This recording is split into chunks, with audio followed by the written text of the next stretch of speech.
اللہ کے رسول صلی اللہ علیہ وسلم نے فرمایا من لم یشکر الناس لم یشکر اللہ، جو انسان کا شکر ادا نہیں کرتا وہ اپنے اللہ کا بھی شکر ادا نہیں کر سکتا۔ محدثین نے اس حدیث میں کئی مطالب بیان کیے، من جملہ ان میں سے ایک یہ ہے کہ جو انسان اپنے منہ سے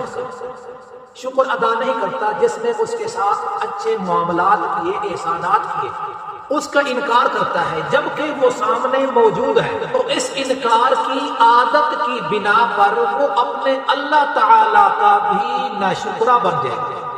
ایک انسان دوسرے انسان پر کتنی احسانات کر سکتا ہے؟ 1 2 10 20 50 100، لیکن اللہ تبارک و تعالی کہ انسان پر کتنے انعامات احسانات ہیں، لا تحصوها، اس کو کوئی انسان شمار ہی نہیں کر سکتا۔ تو اس لیے چاہیے انسان کو بھی تھینکس کہے اور اللہ تعالیٰ کی نعمتوں کا بھی شکر بجا